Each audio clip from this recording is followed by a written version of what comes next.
Bonjour à toi, cher auditeur de Cosplay et compagnie. On est maintenant à l'épisode numéro 6. Cet épisode est un peu spécial et je fais le petit disclaimer en avance. On a enregistré avec Madeleine Cosplay sur son lieu de travail qui est un restaurant. Et problème technique oblige, j'ai eu un petit souci de piste audio, ce qui fait que j'ai dû réenregistrer mes questions.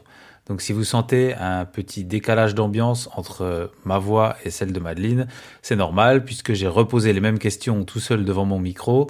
Disons que les réactions de Madeleine, pour moi, sont toujours les bonnes, puisque j'ai gardé les mêmes questions. Par contre, je n'ai pas forcément gardé tous les moments où je réagissais à chaud, les petits moments où on sourit, où on rit. C'est un peu difficile de les refaire, donc j'espère que vous serez quand même dans l'ambiance de cette interview. Dans tous les cas, j'ai eu à cœur de garder l'interview de Madeleine pour ne pas la refaire, parce que forcément, ça aurait été différent. Et puis j'avais aussi envie d'être transparent, de partager avec vous, comme je le fais souvent sur Instagram, les petites galères qui vont avec les créations. Donc ça en fait partie, je sais que vous serez là pour me soutenir, n'est-ce pas? Et il y en a un qui est pas content, c'est le photosaurus du montage. Croyez-moi, sur cet épisode, il a un peu de taf. Allez, on y va, c'est parti pour l'interview de Madeleine Cosplay. Edward, allez le mettre. Mettre quoi? Le dernier costume de votre vie. Pitié, c'est tout ce que j'ai. C'est vrai, je suis rien sans le costume. Si vraiment tu n'es rien sans ce costume, c'est que tu ne le mérites pas. Tu comprends ça? Vous vous demandez pourquoi le costume rouge? C'est pour que les méchants ne me voient pas saigner. Il y en a un qui a tout compris. Il a mis son froc marron.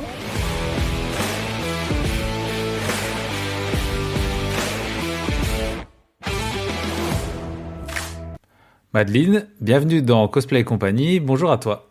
Bonjour. Alors Madeleine, on est aujourd'hui sur ton lieu de travail, c'est dans un restaurant, on peut le dire. Ouais. Donc on va avoir une petite ambiance sonore autour de ta voix et ça fera une petite ambiance sympa, je pense. Donc Madeleine, tu es cosplayeuse, tu es sur Strasbourg, est-ce qu'on peut le dire aussi? Ouais. Alors Madeleine, dis-nous qui tu es et dis-nous qui est derrière le cosplay. Alors, je suis une jeune femme de 20 ans, entre guillemets. Ouais, il y a 19 et demi. Et j'ai commencé le cosplay en 2018 avec la Japan Addict. De base, je suis allée avec mon meilleur ami et on s'est dit, allez hop, on y va en cosplay. Depuis, c'est parti en cacahuète. J'en ai fait mes études. Enfin, j'ai pas fait des études de cosplay, mais j'ai fait un bac pro métier de la mode et un DTMS, qui est un diplôme des techniciens des métiers du spectacle, avec l'option habilleuse. Donc forcément, ça va se rapprocher du costume. Après, il faut quand même faire une distinction. C'est pas être costumière, c'est juste installer les costumes. Ensuite, je suis une passionnée de Disney, un peu trop. Vous connaissez La Belle au Bois dormant? Voilà, aussi je suis une grande fan du coup de La Belle au Bois dormant, d'Aurore. Et moi je fais essentiellement des costumes de princesse, bien que ça commence à dévier entre Cruella et compagnie. Mais voilà, de base, j'aime les princesses. Donc finalement, si je récapitule, ton coup de foudre cosplay, ça a carrément influencé tes études. Ouais, de ouf. Et même, ça m'a permis beaucoup de choses. Ma première convention, de base, je l'ai juste fait avec mon meilleur ami. Et finalement, j'ai rencontré mon copain, là-bas. Et j'ai rencontré beaucoup de monde, sans savoir qui c'était, de base. Ah ouais, carrément ton copain. Ouais, et aujourd'hui, quand je sais qui ils sont, tu fais ouf. Ah oui, donc tu veux dire des guests ou des invités du salon? Je crois qu'à l'époque, j'avais rencontré Miss Miyuki. Ouais, mais en fait, à l'époque, je me rendais pas compte de qui ils étaient. Sauf... Ah bonjour, j'aimerais bien une robe d'Aurore, vous faites des commissions? Oui, ok, on s'envoie un message. Mais sinon c'est tout. Je me rendais pas compte que aujourd'hui, en fait c'est des gens, soit que je peux considérer comme amis, soit que j'admire, en fait, que je trouve qu'ils font un taf de ouf. Mais à l'époque je ne savais pas, moi je voyais juste des beaux costumes quoi. Oui, tu avais un peu l'œil de la débutante quoi. C'est ça. Alors tu m'as déjà un peu répondu en parlant de princesse, mais si tu devais définir ton univers cosplay, qu'est-ce que tu dirais? Rose, princesse et blonde. Ok, donc c'est très précis. Parce que si c'est pas une princesse, c'est du rose. Si elle est pas princesse, c'est blond. Enfin voilà, mais vraiment... C'est vraiment les trois mots-clés. Ouais, à part Cruella. Cruella, est vraiment... elle est venue, elle a fait oula. Il faut bien des nouveautés de temps en temps. Alors dis-moi, comment est-ce que tu partages ton travail principalement? Essentiellement sur les réseaux, que ce soit via Instagram, avec les posts, les stories. Moi, je fais énormément de stories. TikTok, mais de moins en moins, parce que... drama facile, donc ça m'énerve un peu. Plus sur TikTok que sur les autres réseaux? Moi je trouve, parce que c'est trop facile. C'est vraiment...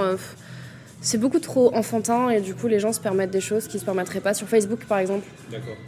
Après Facebook, oui, je suis censée avoir une page. C'est les publications automatiques avec Instagram, quoi.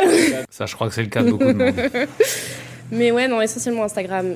Ok, et du coup, ta passion cosplay a commencé assez tôt, pendant tes études. Ouais.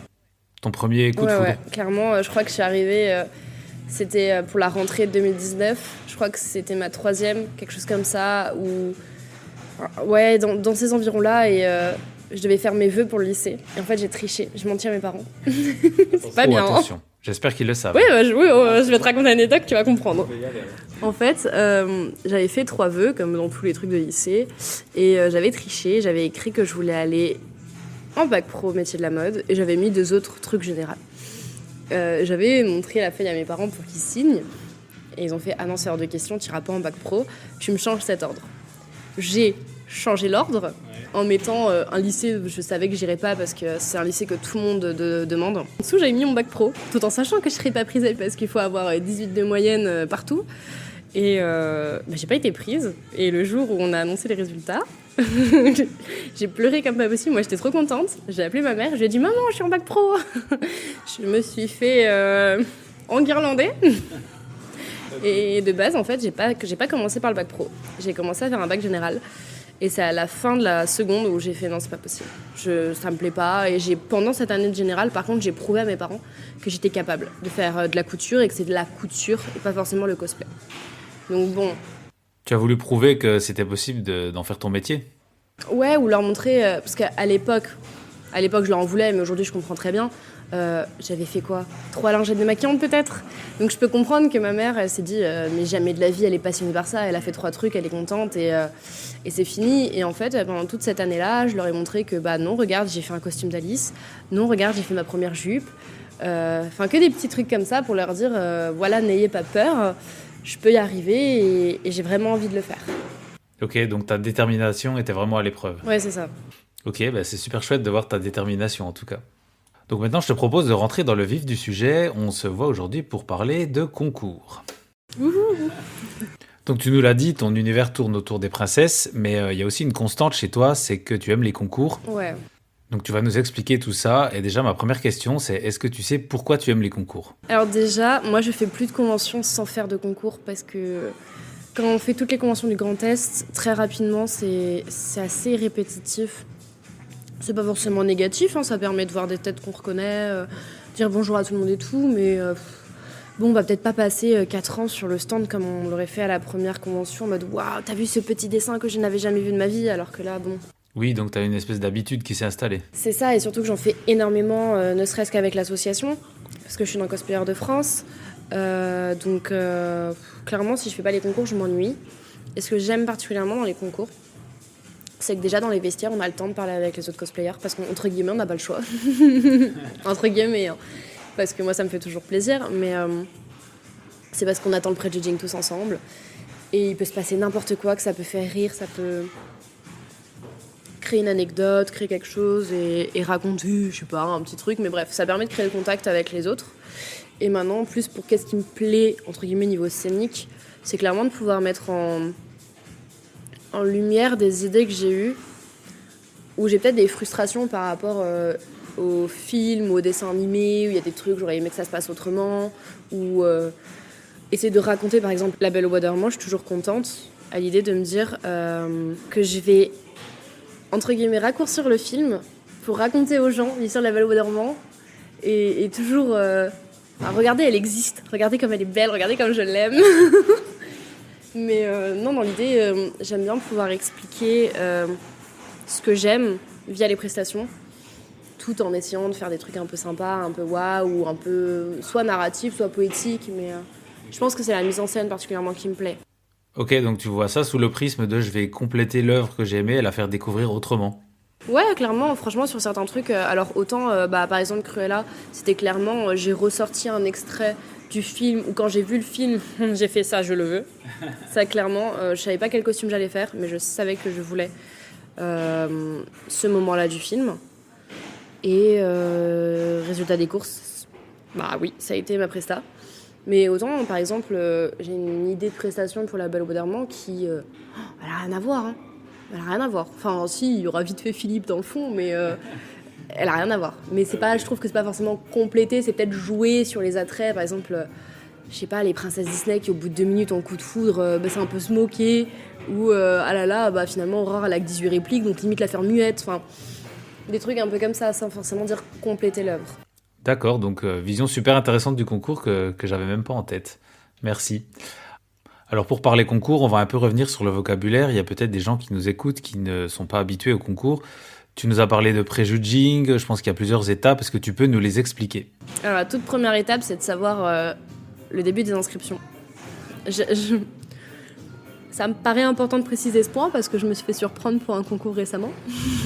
Tu avais raté les délais d'inscription ? En fait, j'ai appris que pour la CFC, là pour Animest qui va arriver, il y avait des trucs hyper précis.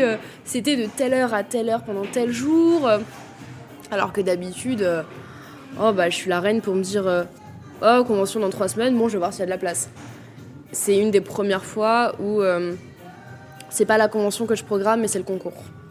Donc forcément, je me rendais pas compte qu'il y avait des deadlines précises pour des gros concours comme celui-là. Mais voilà, faire attention à la date et s'inscrire en ligne.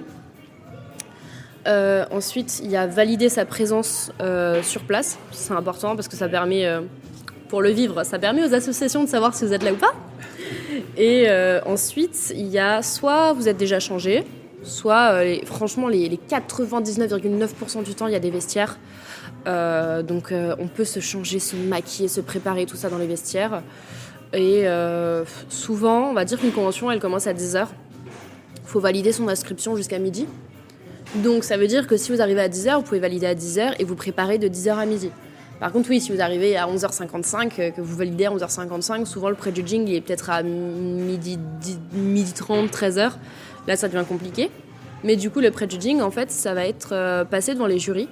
Souvent, c'est 4, voire 5, pour éviter... Donc là, c'est hors scène ? Ouais, hors scène. Ça se passe vraiment dans une salle à part. Il y a les jurys avec leur barème de notation et très souvent aussi, ça va se passer par... Alors, t'as tant et tant de temps pour nous parler de ton costume, si t'as des trucs que tu veux nous parler, et après on te pose des questions. Donc tu racontes ton speech, ah là là, regardez mon tissu, il est beau, regardez ma perruque, je l'ai fait comme ça, tout ça, tout ça. Et après, il y a l'autre partie où les jurys vont dire « Ah oui, mais comment t'as fait cette chose-là précisément pourquoi ce choix-là plutôt que ce choix-là ?» Ok, donc tu as des questions vraiment très précises sur ta démarche de création, c'est ça ? Ouais, en second temps, ouais.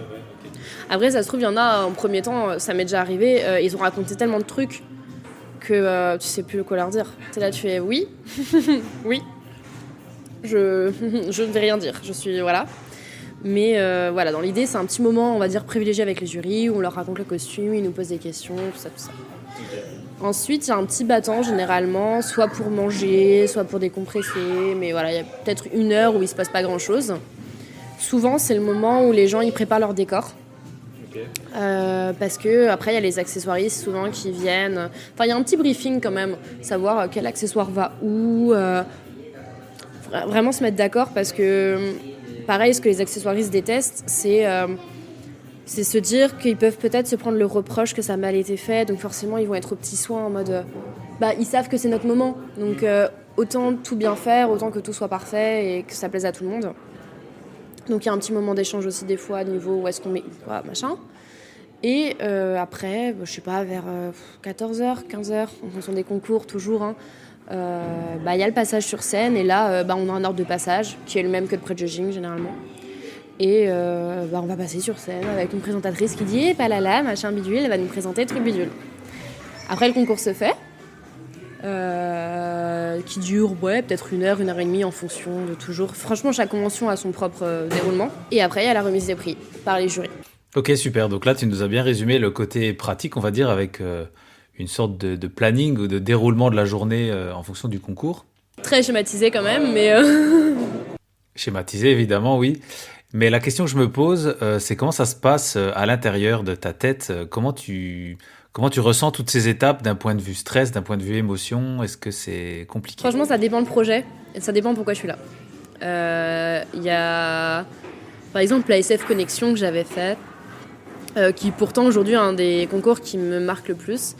J'y étais allée sans prétention parce que c'était un costume que j'avais déjà sorti à la Geek Unchained et moi je me suis dit c'était pas passé, je pense pas que ça passera mais pourquoi pas, allez c'est sympa, c'est à côté de chez moi. Résultat des cours, j'ai fait première Et là, par contre, c'est que de la joie, pas de stress, pas de... forcément, avant les résultats, on est un peu en mode « Allez, si possible, peut-être que c'est moi, on sait pas ». Mais à côté de ça, Spinatori a été horrible. Parce que, avant de m'inscrire, je me vois encore chez ma meilleure amie, du coup... en mode mais je m'inscris pas, mes regards qu'il y a, mais je serai jamais au niveau. Et puis puisqu'on a fait le costume de Cruella ensemble, j'étais en mode mais non, vas-y, tu t'inscris et tu me saoules pas. Résultat des cours, je me suis inscrite et pareil, j'ai fait première place, alors que franchement les noms qu'il y avait en face me terrifiaient, genre soit parce que c'était des amis et que dans un monde idéal ça se passe bien, mais on sait jamais comment les autres réagissent. Ça m'est déjà arrivé de me prendre la tête pour des trucs débiles, donc j'avais pas envie. Soit parce que j'estimais que mon niveau était pas aussi bon que le leur, parce que je sais pas, je les mets sur un piédestal et tout, et Spinatori, quand j'ai su que j'étais première, alors déjà le passage de j'y crois pas à je suis première, c'était un petit peu surréaliste, j'ai eu un peu du mal à le croire, c'est Caro qui m'a fait tiens vas-y monte et voilà. Et en fait en descendant de scène j'ai pleuré pendant 20 minutes. Mais des larmes, il y avait beaucoup de haine, parce qu'il s'est passé beaucoup de choses dans ma vie où les gens disaient que je serais jamais à la hauteur, parce que je suis trop jeune, parce que je suis trop machin, parce que... C'était un peu un moment revanche pour toi ? Voilà, et il y avait un soulagement, j'étais oh waouh. Mais par contre, ce concours-là, en amont, était hyper stressant, j'arrêtais pas de regarder les autres en me disant mais qu'est-ce que je fais avec eux, ils sont au-dessus, et là je pense que ça va être la même chose à Animest. Et autant qu'il y a d'autres concours, on arrive et on se dit ouais, bon, il n'y a pas de défi. C'est triste, hein, mais des fois, il y a des conventions comme ça où, soit parce qu'il n'y a pas de participants et qu'on se dit, bon, il y a 3 lots, il y a 3 participants. Ouais. Soit parce que, on apprend au fur et à mesure que, les 3 quarts des costumes, en fait, c'est des costumes achetés. Il y a quand même une distinction entre les deux quand on fait des concours. Et, mais voilà, il y a vraiment, pour moi, il y a chaque concours, je sais que j'en ai un ressenti différent parce que ça va dépendre de l'implication du projet. Cruella, c'était la première fois, alors qu'à Apple, ça passait pas, hein, c'était pas grave.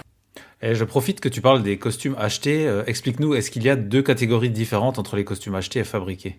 Pas vraiment. En fait, je vais parler de 2 barèmes différents que je connais, dont un qui n'existe plus.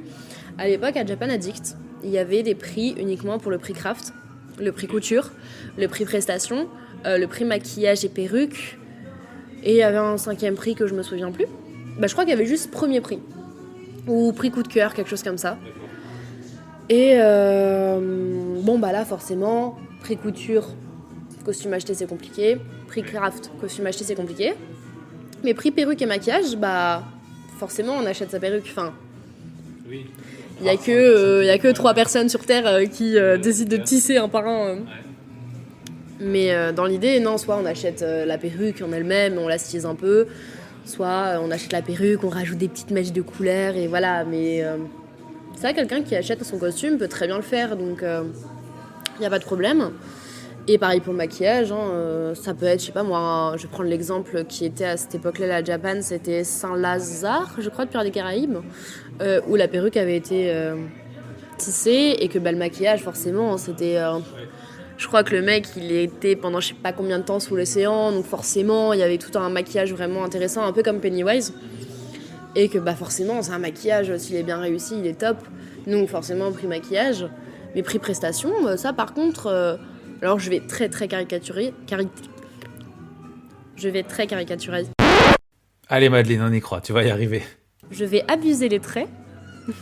Mais dans l'idée, le costume peut être AliExpress, une perruque à peine stylisée, un maquillage inexistant. Si la prestation est là, dans l'idée, bon après, des fois, malheureusement, il y a des jurys qui mélangent tout. Et que même si la presta est cool, ils vont dire non, le costume n'est pas à la hauteur, donc peut-être une prestataire un peu moins bien, mais parce qu'après ça fait toujours au cas par cas, on va pas se mentir, mais il pourrait avoir un coup de cœur, même si le costume n'est pas parfait, que la presta n'est pas parfaite. C'est dur de le lâcher, le coup de cœur. On se dit non, mais celui-là, je voudrais bien qu'il ait quelque chose. Donc le coup de cœur, c'est un ensemble. Voilà, on va se battre. Mais c'est pour ça que d'un côté, le prix coup de cœur, des fois, il nous sauve. Il nous sauve. Mais voilà, dans l'idée, c'est pas des catégories à proprement parler pour ce concours-là. Mais sinon, pour d'autres concours, généralement, c'est quand même 1, 2, 3, prix coup de cœur. Et il me semble, je vais peut-être dire une bêtise, donc à prendre avec des pincettes, mais je crois qu'à Animest, ils ont prévu un lot pour le défilé. Mais je suis pas sûre, j'y mets une petite... Ça va vraiment dépendre des concours, quoi. C'est ça, chaque convention, chaque association a son propre mode de fonctionnement et après il y en a qui le disent, on accepte, mais par contre vous attendez pas à gagner quelque chose. Parce que bon, voilà, c'est comme ça, forcément il y a une genre de privilège parce qu'on l'a fait quoi, mais d'un côté tant mieux. Oui, ça me paraît assez logique de récompenser l'effort de création, en tout cas. Alors maintenant, on a parlé du concours en lui-même, on va remonter un tout petit peu le temps et on va parler de la création du projet. Tu vas nous expliquer comment tu mets en place ton projet pour le concours. Je sais que tu aimes cette question. Ouais, je l'adore. Alors dis-nous tout, quand tu démarres un projet, est-ce que tu penses d'abord à la prestation du concours ou est-ce que tu penses plutôt au cosplay en lui-même, au personnage ? Alors, pareil, il y a 3 cas de figure. Il y a, ok, je veux cette idée, faut trouver le perso. Donc là, dans ce cas-là, tu sais ce que tu veux faire sur scène. Ah mais de ouf, mais moi c'est très très rare que honnêtement c'est très très rare que je me lance dans un projet, ça arrivait qu'une fois, et encore, l'inscription n'est pas passée. Mais là je viens de finir Aurore Sorcière, on s'est dit ah ouais je vais m'inscrire à un concours et tout. Le concours est complet, c'est là où j'apprends qu'il y a des dates en fait. Le concours est complet et du coup je peux pas m'inscrire, mais par contre c'est là où j'ai un concours, où j'ai peut-être une vague idée de presta, mais ce genre de situation m'angoisse parce que je me dis mais si j'avais su, j'aurais fait ça différemment, j'aurais ma jupe, il y aurait peut-être une poche pour faire sortir un truc de ma poche, ou enfin que des trucs comme ça. C'est pour ça que je ne supporte pas ne pas connaître ma presta parce que il se passe trop de trucs. Mais je sais que, comme dit Cruella, j'ai vu le film, j'ai fait toi, je te veux dans ma presta. Et le reste, ça a été un petit peu bidouillé parce que moi je préfère que les prestas, il y a un début, une fin et voilà, j'aime pas faire juste un extrait, autant raconter une mini-histoire. Mais du coup, dans un premier temps, il y a soit j'ai vaguement une presta et je trouve le personnage, soit je ne démarre pas le costume tant que je n'ai pas la prestation. Et il y en a beaucoup, des costumes comme ça où ils ont une presta est toute faite. Faut que je fasse le costume maintenant. Mais là, le troisième cas, ce serait j'ai le cosplay et je galère. Apple White, c'est ce qui s'est passé aussi, pardon. J'avais fait le costume et incapable. Pendant très longtemps, j'étais incapable de trouver une prestation. Et des fois, ce qui est super inspirant, c'est de re-regarder l'œuvre. Le premier épisode, c'est « Bonsoir, je m'appelle Apple White, voici toute ma vie ». J'ai fait « Allez hop, ce sera ça ma prestation. » Mais vraiment. Alors que c'est quelque chose... Après, il y avait un petit peu aussi un petit truc qui fait un peu « Waouh, qu'est-ce qui va se passer ?» Donc c'est pour ça que je l'ai gardé. Mais je sais que Madeleine, qui vient du même univers, il y aura aussi le « Bonsoir, je m'appelle Madeleinateur, allez, bisous ». Parce que c'est important aussi de présenter d'où on vient. Parce que faut pas partir de l'idée où tout le monde va connaître, là je vais prendre Madeleine, que tout le monde va connaître Madeleinateur dans Ever After High, et que tout le monde s'attend à ce que ce soit la fille du chapelier. Parce que c'est pas compréhensible comme ça, à moins qu'il y ait vraiment le même design que Disney, parce que Disney, tout le monde le connaît, mais c'est très très compliqué. Il faut pas partir de l'idée où tout le monde connaît, parce qu'il y en a, ils viennent avec des animés, tu sais pas d'où ils sortent, et qui pensent que tu sais comment elle s'appelle, d'où elle vient, pourquoi elle est là, pourquoi elle se bat. C'est impossible, nous on est là, on comprend pas, et c'est dommage, parce que des fois, les costumes sont là, mais l'incompréhension de la prestation, malheureusement, ça... Oui, il faut pas oublier de resituer l'univers, quoi. C'est ça, moi c'est vraiment mon plus gros conseil. Mais non, clairement, j'ai la presta... Mais on se moque de moi, limite, parce que... Vraiment, des fois, c'est un gros blocage. Si ma presta n'est pas enregistrée ou quoi, de commencer le costume. Là, Madeleine, la deadline, c'est dans 1 mois. Je suis la reine du rush, ok, mais non, puisque je n'ai pas la presta, j'ai du mal à commencer. Ok, du coup, super intéressant de voir ce besoin de cohérence que tu as entre la prestation et le costume. Mais est-ce que tu fais des costumes qui sont pour toi et pas juste pour un concours ? Ouais, oui. Alors du coup, quelle va être la différence entre un cosplay concours, un cosplay pour toi ? Il y en a où je vais pas me prendre la tête et je vais aller acheter le patron sur Etsy ou sur n'importe quelle autre plateforme. Et je vais le suivre bêtement, sans penser à qu'est-ce qui pourrait se passer, pourquoi, machin, bidule, voilà. Après, je peux faire un shooting. Par exemple, la Aurore sorcière, de base, c'était pas un concours. De base, c'était vraiment juste faire un shooting avec les copines. Et je me suis fait kiffer. J'ai cherché à comment faire tel ou tel truc. Et il y a quand même vachement moins de prise de tête à oui, c'est un cosplay, mais on se prend peut-être moins la tête sur la couleur de la jupe. Sur ah, mais la chemise, elle a 4 plis devant, j'en ai fait que 2. Ou voilà. C'est ça. Si on veut. Clairement, quand c'est un costume que j'ai envie de faire pour le faire, si je veux le pimper, je le pimpe. Si je veux mettre des strass là où il n'y en a pas, je le fais. Par contre, quand c'est du concours, il y a le problème, entre guillemets, c'est que dans le barème, souvent, il y a écrit référence à l'image de référence. Ou ressemblance, pardon, à l'image de référence. On peut s'éloigner un petit peu avec quelques petits strass, quelques petites paillettes, quelques petites dentelles, mais si on change fondamentalement, moi je sais que par exemple, la jupe d'Aurore, elle est censée être orange prune. Orange. Violette prune. Oula. Et moi, je l'ai fait grise. Donc, mais parce que voilà, je sais que ça se trouve, je serais arrivée au concours, on m'aurait dit c'est mignon, c'est beau, mais c'est pas la référence. Donc, bon. Mais oui, pour moi, il y a clairement un truc différent. On pense pas les choses de la même manière. On fait peut-être pas les finitions de la même manière aussi. Donc, il y a une autre dimension, mais j'essaye quand même que ce soit propre parce que, comme dit, on sait jamais ce qui se passe après. Soit il y a un concours, soit il y a de la revente, soit dans mon cas, il y a Madeleine Costume. Et du coup, potentiellement que c'est des commandes que les gens me font. Et du coup, on peut pas se permettre de faire... forcément, il y a peut-être l'image de la boîte qui va derrière. Ouais. Donc... Ouais, il y a quelque chose à respecter. Voilà, on fait pas un peu n'importe quoi. Si quelqu'un dit que la dentelle blanche, elle va là, la dentelle blanche, elle va là, quoi. C'est pas... Ok, on reviendra un tout petit peu plus tard sur la partie Madeleine Costume que tu viens de mentionner. Mais on va encore un peu parler concours. Est-ce que il t'arrive de faire des concours en groupe ? Est-ce que tu peux penser prestations ou concours avec une petite équipe ? Bizarrement, mon premier concours, déjà, il y avait... Alors, mon premier, bon, il comptait entre guillemets pas. Quoique si, c'était le même week-end, j'ai rien dit. Le premier jour, j'avais fait Madeleine que j'avais acheté à une cosplayeuse. Et du coup, je savais qu'il se passerait rien, hein, voilà, un costume à acheter, bon, voilà. Mais le lendemain, en fait, j'étais dans un groupe qui s'appelle Barbie au bal des 12 princesses. On était 16, coucou Minto, hein, si un jour elle écoute.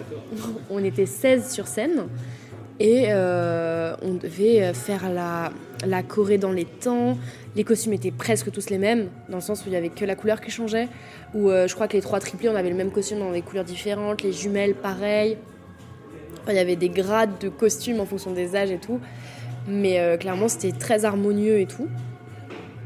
Et là, il n'y a pas que toi qui dois être belle, il n'y a pas que toi qui doit...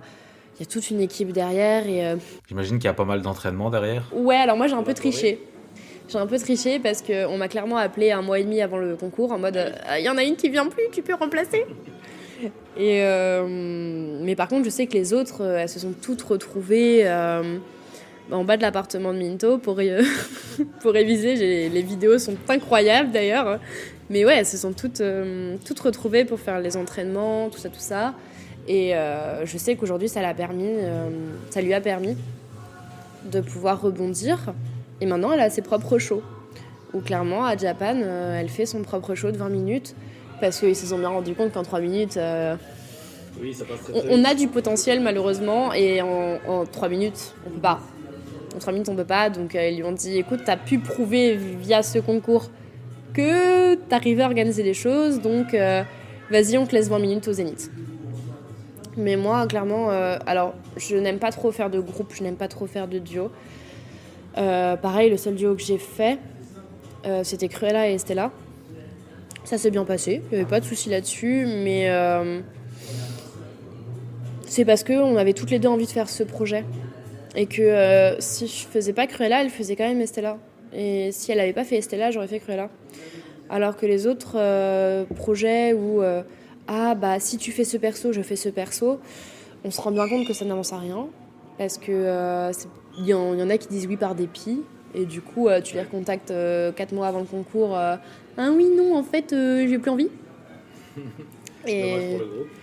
C'est ça. Et du coup, moi, j'ai beaucoup de mal à me projeter en groupe parce que j'ai un peu peur que finalement, on se projette et qu'il se passe rien. Ou... Après, j'ai aussi peur de moi, de ma réaction face au groupe. parce que quand c'est pour des shootings, quand c'est pour des petits trucs entre nous, je m'en fiche. Mais je sais qu'il y a des concours où j'exige de moi-même un certain niveau et que j'accepterai pas on va pas se mentir, j'accepterai pas de faire du je n'accepterai pas de faire du caca. Clairement, je veux que ce que je fais, je sois sûre et que j'arrive sans stresser. Parce que j'ai une estime pour ce concours, pas par exemple Spinatori, je voulais que ce soit clean. Et j'ai bien conscience que je ne peux pas demander ce niveau d'exigence que j'ai envers moi-même à d'autres personnes. Mais du coup, forcément, je risque peut-être d'être... Enfin, je sais pas, du coup, ça m'est jamais arrivé et c'est pour ça que j'ose pas trop, j'ai un peu peur. J'ai pas envie que les gens se sentent blessés parce que je dis peut-être quelque chose que j'aurais peut-être pas dit dans la bonne formule, que je peux blesser pour un truc, enfin voilà. Alors que moi, je sais que je me serais mis la barre là-haut parce que j'ai envie que ce soit là-haut, mais ça se trouve, la personne en face, elle sera juste en mode, moi, je voulais m'amuser, je me suis pas pris la tête et c'est pour ça que j'ai un peu peur. Oui, c'est un niveau d'exigence qui va être différent. C'est ça, mais je peux pas l'exiger. Enfin, genre, je suis personne pour dire non, tu fais ça comme ça parce que sinon on fait pas le groupe. Je serais une personne odieuse. Mais voilà, c'est pour ça que j'ai un peu du mal. Après, j'ai quelques projets, faudrait qu'ils sortent un jour, mais faut que ça se fasse, quoi. C'est les plans sur la comète, faut que la comète elle atterrisse, quoi. Oui, et j'imagine que ça peut venir aussi en fonction des rencontres que tu vas faire. Complètement. Il y a un projet qui est né à Geek Chain avec une fille de mon asso. On n'en parle pas trop parce qu'on ne veut pas dire qu'on le fait pour à la fin dire non. Mais clairement, on risque de tenter un très très très très gros concours toutes les deux. Parce qu'à Geek Chain, on s'est dit mais attends, on pourrait. À nous deux, on pourrait. Elle s'est super bien craftée, j'estime que mon niveau en couture est relativement ok. À nous deux, on peut le tenter ce concours-là. Et je pense que ça pourrait le faire.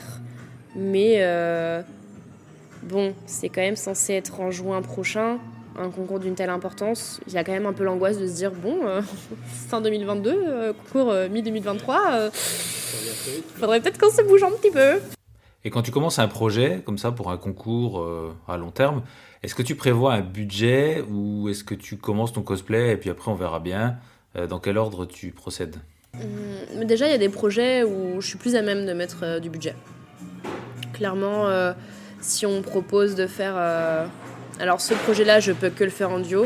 Si on me propose de faire la robe d'Aurore qui change de couleur, s'il faut que je mette 1000 €, je les mets. Alors peut-être pas en 2 semaines.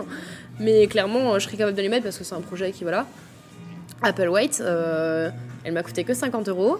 C'était un truc ah mince, c'est un concours dans 2 mois. Allez, j'y vais, j'achète tout, je reçois tout et je suis prête. Mais à côté de ça, Madeleine, j'y mets une telle... déjà, Madeleine est hyper importante pour moi. Forcément, je m'appelle Madeleine. Donc, je compte pas trop. Mais je suis prête à mettre de l'argent dedans. Il y en a d'autres où... Voilà, après le budget, je le fais parce que j'ai d'autres trucs à côté et que ça me permet de me dire ce mois-ci, je dépense tant et tant dans le cosplay. Comme ça, je peux faire tel et tel truc à côté ou pas. Mais c'est pas des budgets fixes. Je me dis pas max 200 € par cosplay. Ça, il y en a, ils me coûtent 20 €, il y en a qui me coûtent 400, Madeleine. Mais il y a des budgets rapidement pour savoir si c'est... Parce que c'est bien au pire de faire le costume. Mais comment tu t'y rends à la convention si t'as plus d'argent après ? Clairement, ça fait partie du projet où je me suis dit, ça va, j'ai réussi à voir, je dors chez une amie, c'est mon copain qui m'emmène à la convention. Donc là, ça va, c'est du beurre. Ouais. Mais il y a d'autres concours, je me dis, faut le prendre en compte. Je sais que j'ai fait un concours à Dijon. Heureusement, j'ai une amie à Dijon, elle me fait l'hébergement, mais j'ai quand même fait le trajet. Enfin voilà, il faut rentrer aussi ça dans le budget pour se dire que j'y vais vraiment. Et pas je fais tout et finalement, il me reste 20 €, je dois descendre dans le sud. Alors justement, tu as des déplacements comme ça en fonction des différents concours. Mais est-ce que tu as un parcours type que tu aimerais faire ? Est-ce que tu as un dream concours auquel tu aimerais arriver ? Mais du coup, peut-être qu'en intermédiaire, tu as d'autres choses à faire. Quel est le parcours que tu viserais niveau concours ? Dans l'idéal, là, déjà, j'ai la sélection CFC. Je suis sélectionnée. Voilà. Je pense que... En fait, il y a beaucoup de facteurs qui, à titre personnel, rentrent en jeu. Comme dit, j'ai eu beaucoup de de choses blessantes à l'époque, parce que t'es trop jeune pour faire du cosplay et de vouloir aller là où j'estime pouvoir aller. Et du coup, je pense que CFC, il y aura un contre-coup. Si jamais je suis sélectionnée, je pense qu'il y aura un contre-coup où là, ce sera pas 20 minutes à pleurer après Spinatori. Clairement, en plus, j'ai la chance d'être très très bien entourée. Il y a des amis de Paris qui vont venir juste pour me soutenir. Juste pas si ça se passe bien ou mal, mais au moins, je sais que je serai bien entourée ou quoi. Mais déjà, sélectionner CFC et de me dire que j'ai participé à la finale, on est déjà bien. Après, dans l'idéal, forcément... la WCF, donc qui est le World Cosplay Summit, si je dis pas de bêtises, qui se passe au Japon, je crois. Bon, cette année, il y a eu une petite... Voilà, ils veulent le faire à Dubaï. Beaucoup de cosplayers sont pas d'accord, quoi. D'accord. Mais dans l'idée, déjà, de se dire pourquoi pas. Le problème, c'est que c'est que du groupe, que sur de l'animé ou du manga. Des trucs japonais, comment dire que... C'est pas forcément ton univers. Du tout, donc déjà, faut trouver le projet qui va avec. Et sinon, le CG, puisque c'est assez ouvert, pourquoi pas. Mais je crois que c'est triste à dire, dit comme ça, mais la finale, elle est en France. La finale, elle est à Paris, donc bon, c'est pas le truc qui... voilà, c'est pas... tu te dis, je participe à l'Europe cosplay, machin, truc chouette, pour partir à Paris, wouhou. Mais non, je pense que déjà, ces 3 choses, ça suffirait, parce que déjà, je connais pas spécialement d'autres. Mais clairement, là, déjà, CFC, et après, on verra... On va se détendre. Ouais, écoute, on te souhaite de franchir ces étapes et en tout cas de te faire plaisir. Et à force de participer à des concours, est-ce que tu peux avoir comme objectif de devenir jury ? Est-ce que c'est quelque chose qui te fait rêver ? Est-ce que tu as envie de le faire ? L'objectif, je pense pas. Clairement, moi, j'ai pas commencé la scène en me disant « un jour, je vais être à leur place, là, moi aussi, je vais critiquer les gens. » Mais... Alors je rassure, les jurys sont souvent de la critique mais constructive, c'est pas t'es moche. Mais dans l'idée, non. De base, ça pour moi c'était... En fait, de base pour moi, quand je les ai vus, j'étais en mode ok, donc eux, ça se trouve, ils ont 3 millions d'abonnés sur les réseaux, ils font du taf de ouf. Des fois, on tombe bien bas quand on se rend compte de qui ils sont, quand on se dit... ah ouais, bon, finalement, ce qu'il fait, c'est ok, mais en fait, c'est que de l'acheter. Mais en fait, c'est sa popularité qui fait qu'il est jury. Des fois, il y a des trucs comme ça et on se dit bon, ok. Mais ça, c'est quand on commence vraiment à rentrer dans le vif du sujet. Après, être jury, c'est cool. Moi, j'ai déjà eu l'occasion de le faire plusieurs fois. Et la première fois que ça arrivait, c'était clairement du pistonnage. C'est clairement une nana dans le jury qui m'a fait oh, demandez à Madeleine. Et du coup, ils m'ont demandé. La deuxième fois, ils sont venus vers moi directement. Et la troisième fois, pareil, c'était du pistonnage. C'était cool. Après, il y a un moment qui est toujours délicat. C'est le moment quand les gens viennent te voir en mode pourquoi j'ai pas gagné. Alors déjà, j'aime pas trop les gens qui viennent en mode pourquoi j'ai pas gagné, parce qu'il est pas là le problème. Le problème, il est qu'est-ce qui a amélioré. Parce que je trouve que le pourquoi j'ai pas gagné, c'est rabaisser les autres et c'est un peu dommage. Mais des fois, je comprends, franchement, on est tellement déçus que... Voilà, non, j'en voudrais jamais à quelqu'un qui le dit, mais du coup, c'est encore pire de rebondir, parce que t'es là, tu fais, mais non, il est pas là le problème est pas là. Mais dans l'idée, ce moment-là, il est horrible, parce que soit des fois, t'as des participants qui sont en pleurs, parce que t'as dépensé je sais pas combien dedans, ou tu t'es investi, on sait jamais, en fait, à 100% ce qui s'est passé derrière le costume. Ça se trouve, ça fait 3 semaines qu'il rush tous les soirs jusqu'à 1h du matin, que mentalement il est épuisé et tout ça. Mais ce moment-là, il est assez compliqué. Et sinon, souvent c'est cool, il y a quand même une bonne ambiance et ça m'a permis aussi de me rapprocher avec les gens. Parce que quand tu es jury, soit déjà les gens ont une certaine estime de toi et c'est un peu égocentrique de dire ça comme ça, mais ça permet de se dire... bon, les gens viennent me voir parce qu'ils ont l'impression que je suis quelqu'un. Et ça donne aussi un peu plus de... Comment dire ? C'est une perche pour les gens de venir te voir et de venir te parler. Et des fois, il y a des super belles rencontres. Mais dans l'idée, c'est toujours cool parce que, pareil, des fois, on a des interviews sur scène. On peut parler un peu de nous, notre parcours, peut-être, j'espère, inspirer les gens. Leur dire que tu peux partir de rien et commencer à gravir les échelons. Il y en a qui clairement il y en a une, elle s'est déplacée à une convention juste pour me voir parce qu'elle a vu que j'étais jury. C'est vrai. Et j'étais mais waouh, je vais pleurer. C'est clairement c'est pas quelque chose de c'est quelque chose qui fait très très bizarre parce que t'as l'impression d'être Madame Tout-le-Monde. Et alors je le ressens des fois dans les messages que les gens ils sont assez admiratifs. Il y en a qui clairement je reçois des pavés où ils me saucent. Clairement je suis trop contente. Mais le coup de je suis venue à la convention pour te voir toi. Ah ça marque. Ça marque de ouf. C'est sûr que c'est des moments qui font super plaisir. En tout cas, c'est très chouette. Alors justement, en parlant de ce côté un peu social, de rencontre, je sais que tu participes à certaines initiatives. Alors, je t'ai vu une fois à l'inauguration d'un magasin où tu organisais un concours cosplay. C'était un peu ouvert au grand public puisque forcément c'était un magasin. Alors moi, perso, je trouve ça chouette parce que ça ouvre vraiment, ça fait découvrir la discipline aux gens qui sont de passage. Est-ce que tu peux nous expliquer la démarche de ton côté? Est-ce que c'est ça? Est-ce que c'est vraiment pour faire découvrir comment tu vis les choses de ce côté-là? Alors ça c'est pas Madeleine Cosplay. C'est Cosplayer de France, parce que je suis la responsable d'Alsace et c'est sympa, hein, mais en Alsace on a que Japan Addict. Entre guillemets, hein, j'arrondis les gros traits parce qu'il y a la SF et tout ça, mais on va dire qu'à Strasbourg, il n'y a que la Japan. Et c'est un peu frustrant parce que je me dis c'est dommage, il y a tellement de choses, il y a tellement de potentiel, tellement de trucs, et puis à titre personnel, j'en ai un peu marre que les cosplayers ce soit des pantins ou des gens de lesquels on se moque parce que c'est pas connu, parce que c'est pas machin ou pas bidule. Alors qu'on a des boutiques ou des trucs qui ressemblent plus ou moins à la culture, donc pourquoi on s'empêcherait de mettre le cosplay dans ces boutiques ou quoi? Donc clairement l'événement, je sais même plus si c'est eux qui nous ont contactés ou si c'était moi, ou je crois que c'était eux quand même. Et forcément, qui dirait non, enfin je veux dire c'est un événement... on vient, il n'y a pas de souci. Enfin, organiser un concours, oui, sur le papier, ça a l'air compliqué. Mais quand on est dans une asso, on a les trams, on a les sites, on sait par où s'inscrire, on sait quoi faire. On sait poser les bonnes questions aussi, hein, parce que clairement, on aurait pu arriver où il n'y a pas de salle pour les cosplayers, ils ne peuvent pas se changer. On n'a pas de salle pour le prejudging. On aurait pu arriver... Enfin vraiment, mais on sait poser les bonnes questions. Ça c'est grâce à l'association, clairement. Moi, à titre personnel, en tant que Madeleine Cosplay, s'il y a une boutique à Strasbourg où forcément j'y ai travaillé, il se pourrait que j'ai fait des journées de travail en cosplay ou des choses comme ça. Et l'équipe aussi est à fond dedans, donc là-dessus il n'y a pas de souci. Mais je vois pas pourquoi il faudrait laisser le cosplay entre guillemets dans les conventions.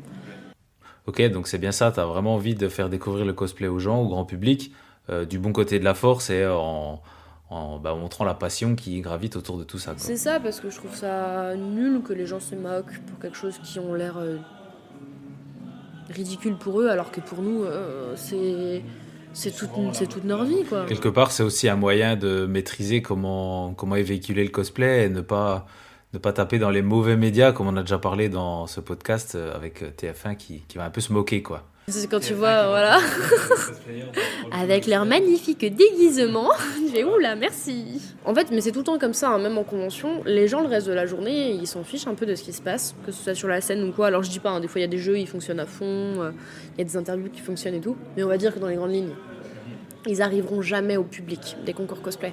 Les concours cosplay, il y a les 3/4 de la convention qui arrivent, qui sont prêts et qui regardent. Alors que il y a aussi des concours de jeux vidéo, genre je sais qu'il y a des tournois Mario Kart ou Smash et compagnie, mais ça n'apporte clairement pas le même monde qu'un concours cosplay.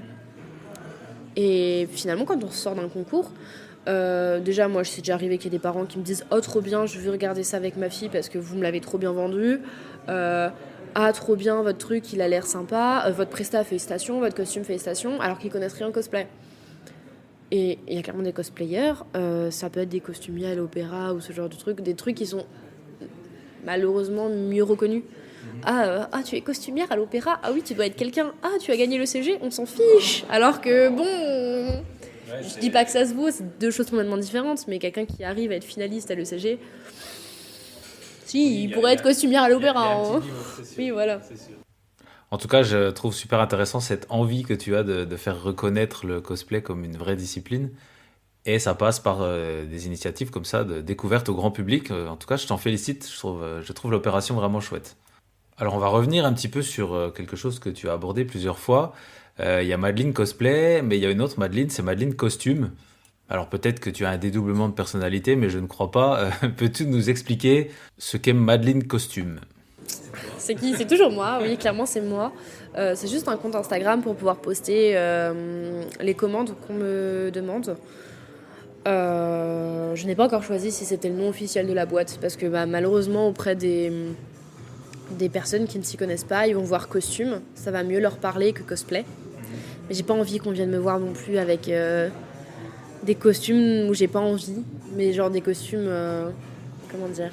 Je trouve que dans le cosplay, il y a quand même une dimension un peu plus féerique que je préfère. Moi, me demander de faire un pantalon tailleur... Oui, t'es clairement à la recherche d'univers fantastique et pas de vêtements à créer. Voilà, c'est ça. Je préfère clairement partir dans les paillettes et compagnie. Ouais, non. Déjà, j'ai beaucoup de mal avec les costumes masculins parce que, ne serait-ce qu'en études, ça c'est un problème un peu plus éducatif, on va dire. On nous apprend pas à faire des vêtements d'hommes. Donc on nous apprend pas les réglages entre guillemets des vêtements d'hommes.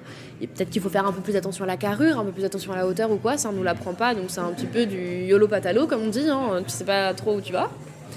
Et c'est dommage parce que je trouve qu'il aurait pu avoir des trucs sympas pour les mecs. Ouais. Mais non, c'est clairement un compte qui permet... là, actuellement, j'ai une commande d'une Alice. J'ai la commande d'une chocolat au vanilla. Je sais plus laquelle des deux c'est. Mon Dieu, c'est la rose.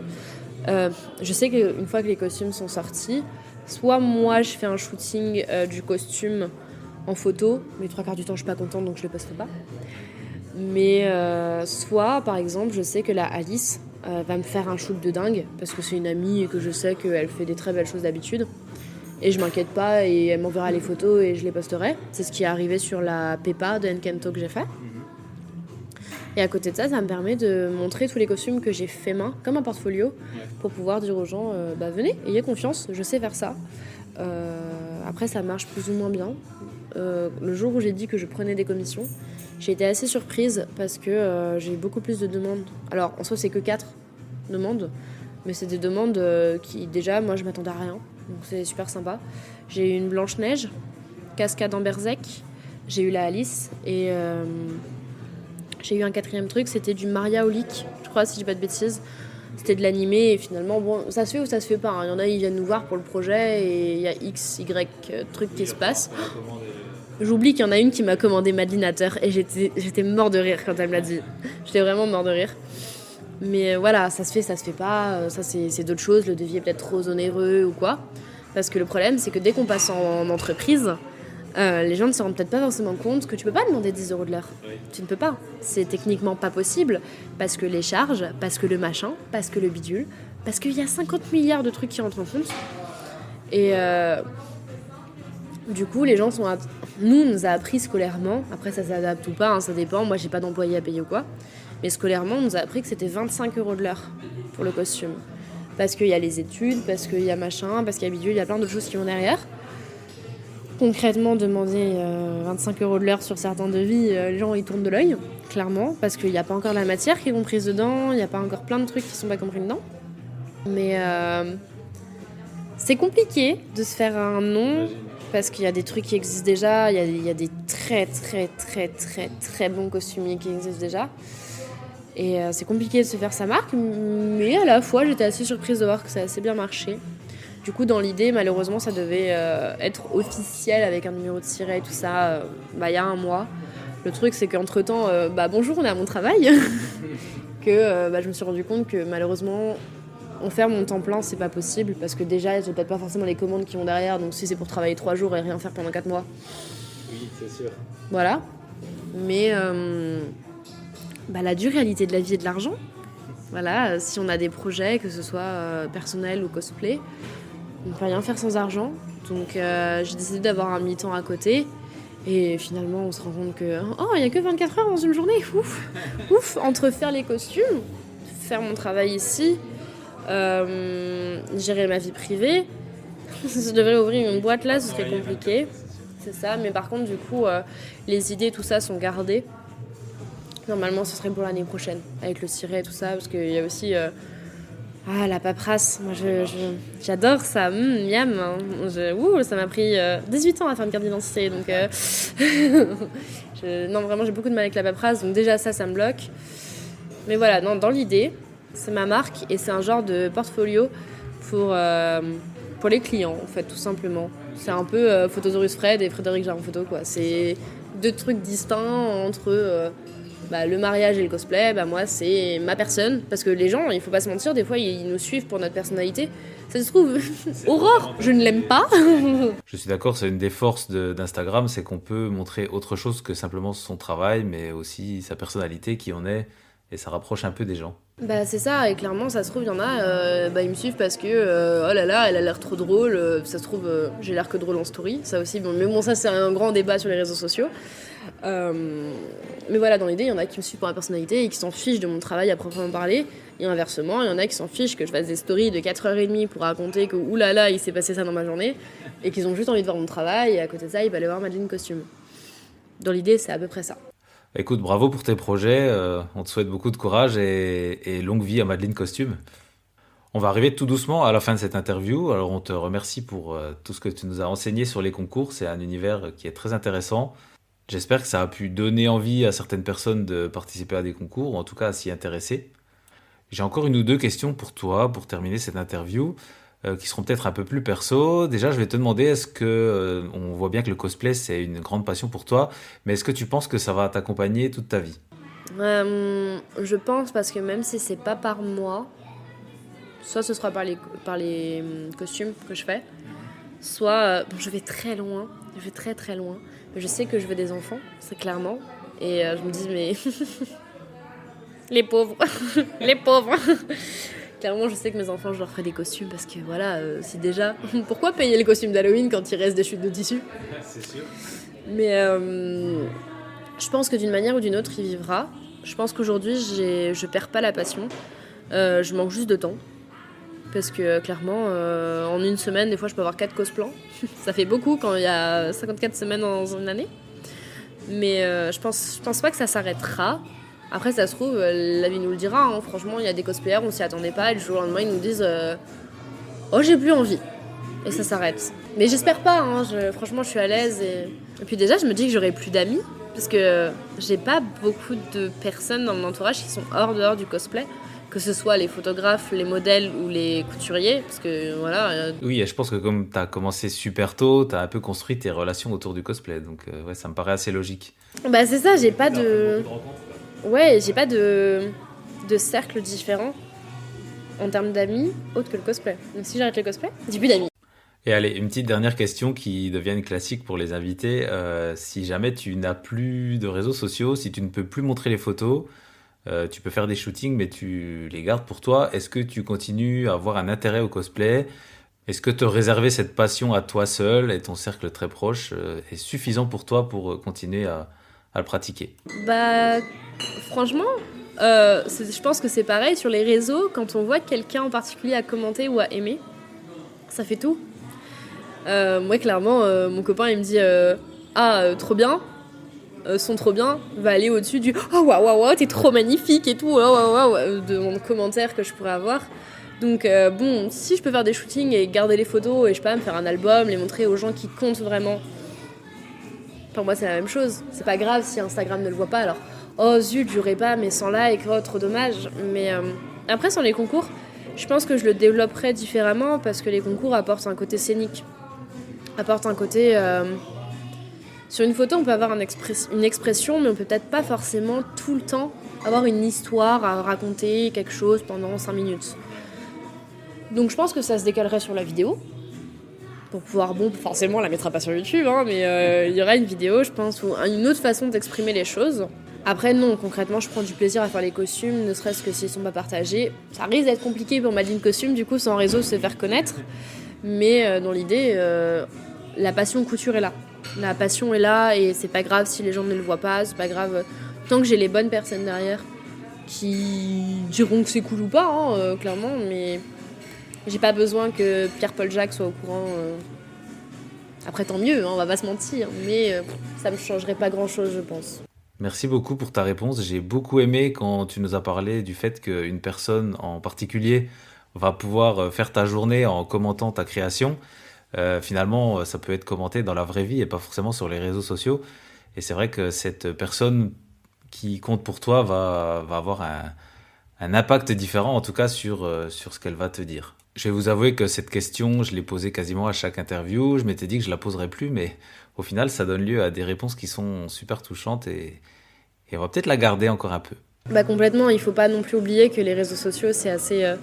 Le sujet va divaguer, hein, mais les réseaux sociaux, c'est quand même quelque chose d'assez éphémère.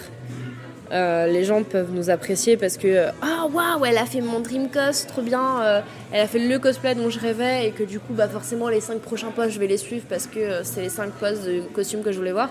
Mais cette personne, elle va partir après parce que tu vas faire autre chose, donc ça va plus lui plaire. Mais à côté de ça, bah, mon copain, il peut pas, si, il peut bouger, mais pour d'autres raisons que pour le cosplay. Il peut pas bouger. Ma meilleure amie, bon, logiquement, oui, on s'est rencontrés par le cosplay. Et c'est parti en cacahuète après. Mais finalement, aujourd'hui, c'est... Avatar, bah oui, forcément, c'est elle. Le latte macchiato, limite, on se l'envoie en mode « Hé, t'as vu ? On a fait Cruella avec ça ». Mais il y a complètement autre chose qui est derrière et des trucs beaucoup plus privés. Et voilà, aujourd'hui, on est capable de se parler de plein d'autres choses dans nos vies privées qui n'ont plus rien à voir avec le cosplay. Donc oui, forcément, les personnes physiques et les vraies personnes sont plus importantes que quelques likes et quelques commentaires qui font plaisir à l'ego, on va pas se mentir, mais qui changent pas grand-chose dans la finalité de la vie et de l'épanouissement personnel. Beaucoup trop mature comme réflexion, Alors là, je trouve qu'on est sur un niveau de conclusion qui est quasiment parfait, donc merci beaucoup à toi. Je te remercie d'être venu sur cette émission. Mais merci à toi pour l'invitation. On a juste oublié de parler d'un petit point, c'est que Madeleine et moi, on partage la même passion pour les dinosaures et du coup, par extension, pour les dinosaurus, qui sont délicieux, n'est-ce pas ? Oh oui, on n'en a pas parlé, mon Dieu, c'est vrai. Voilà. Donc nous sommes fans de Jurassic Park, nous sommes aussi fans de Dinosaurus. Alors monsieur Lu, si tu nous écoutes, on veut bien être sponsorisé par les Dinosaurus. T'inquiète pas, on te fera de la pub. En tout cas Madeleine, encore une fois merci et je te dis à bientôt. Merci à toi. À bientôt. Et merci à toi, cher auditeur de Cosplay et compagnie. J'ai bien conscience que cet épisode est un peu spécial dans son ambiance sonore. En tout cas, j'ai beaucoup aimé interviewer Madeleine, encore une fois. Les interviews sont toujours des moments très intéressants pour moi et j'espère pour vous aussi. Je vous donne encore un petit indice caché en fin d'épisode, comme la dernière fois. Je vous avais parlé d'une saison 2. C'est au terme de l'enregistrement de cet épisode que j'ai pensé à un nouveau projet pour la saison 2. Donc ça concernera le matériel principalement pour que vous ayez une qualité d'écoute qui est encore supérieure. Donc je vous donne rendez-vous en tout début d'année prochaine pour un peu vous exposer ces projets. Ça sera en janvier 2023 et on mettra en place des choses super intéressantes. J'espère que vous serez au rendez-vous. En tout cas, je vous souhaite une belle fin d'année puisque là, quand l'épisode va sortir, on sera quasiment à Noël. Donc fêtez bien avec vos proches, prenez soin de vous et je vous donne rendez-vous tout bientôt pour un épisode solo. Et évidemment, vous le savez maintenant, n'oubliez pas, pendant le craft, pendant la couture, sur le chemin des shootings et même pendant les fêtes, écoutez Cosplay et compagnie, on a plein de choses à se dire. Edwards, allez le mettre. Mettre quoi? Le dernier costume de votre vie.